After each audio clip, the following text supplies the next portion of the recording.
What you doing?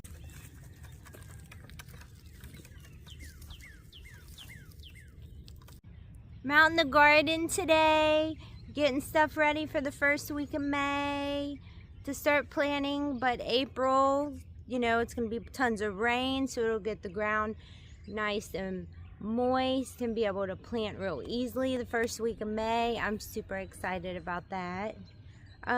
What I want to talk to you about today are what are some foods to plant that will sustain you over the winter time. Things that are easily stored, that you don't even have to, you know, well, there's one thing you could can, but other things you don't even need to learn how to can. You just got to store them in a dark, cool area. That could be a closet, that could be a basement, anything like that. And this is good for people that have a garden, and this is also good for people that have just a balcony at your apartment.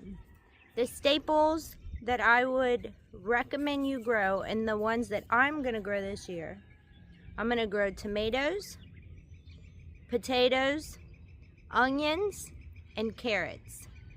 That's it. Everything else I'll get at the farmers markets, like the lettuce and things like that.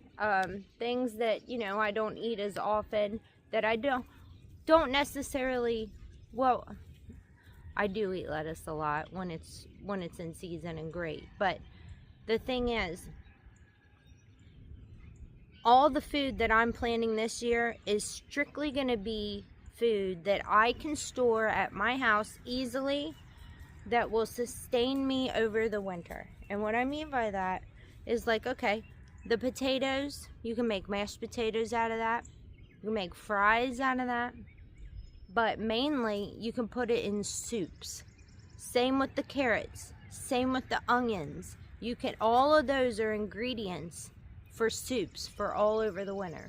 So, say, you know, you want to have beef stew or something. All you got to do over the winter is buy the beef, because you already have all the other ingredients. And potatoes, you can put them in a paper bag and store those all winter long in a cool area. They'll last you for months. Same with the onions. And you will have all of that stuff readily available for you, easy peasy, to make your soups. But the reason why I keep bringing up soups, okay, so I'm eating primarily just meat. I tried to, well, primarily whole foods, fruits and meat.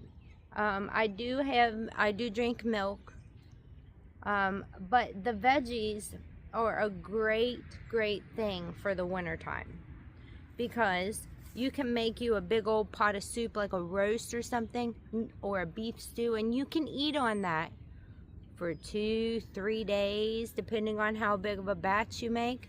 It's a cost saving.